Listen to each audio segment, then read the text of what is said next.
కానీ ఎందుకని only film industry మీద టార్గెట్ చేయడం జరిగింది? ఎందుకంటే వాళ్ళకి సినిమా వాళ్ళ మీద కడితే కదా అందరూ వస్తారు. మరి ఎవరి మీద రాదు కదా. సినిమా వాడు కానీ ఆ మీడియా అటెన్షన్. సో వాళ్ళకి కావాల్సింది అది. మీడియా అటెన్షన్ అంతా పేపర్లు కానీ మీడియా కానీ సోషల్ మీడియా కానీ అంతా కూడా వేరే టాపిక్ డిస్కస్ చేయాలి. ప్రజల గురించి డిస్కస్ చేయకూడదు.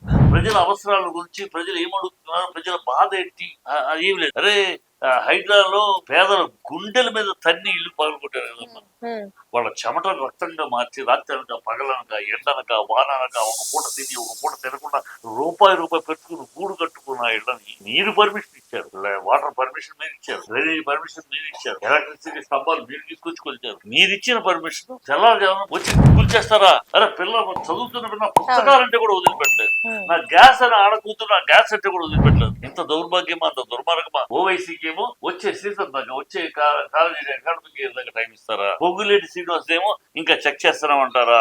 నీ తమ్ముడు నీ అన్న తిరుపతి రెడ్డి అన్యాగ్రత కట్టినట్లు కూల్చరా? కిరణ్ కుమార్ రెడ్డి అన్నయ్య తమ్ముడు 24 ప్లాట్లు ఇక్కడ దోచుకుని కట్టుకుంటే దానికి కేసులు దాన్ని కూల్చరా? ఇక్కడికి వచ్చి మీరు ఇచ్చిన పర్మిషన్ ఇచ్చిన ఎన్ కన్వర్షన్ కూలుస్తారు.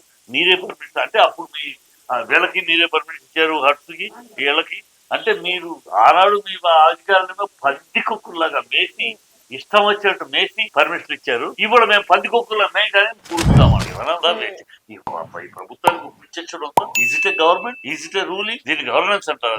ఇది గవర్నమెంట్ అంటారా? ఇది చీఫ్ మినిస్టర్ అంటారా? Is not chief minister. ఆ చీఫ్ మినిస్టర్ ఉండాల్సిన హోదా ఏమీ లేదు.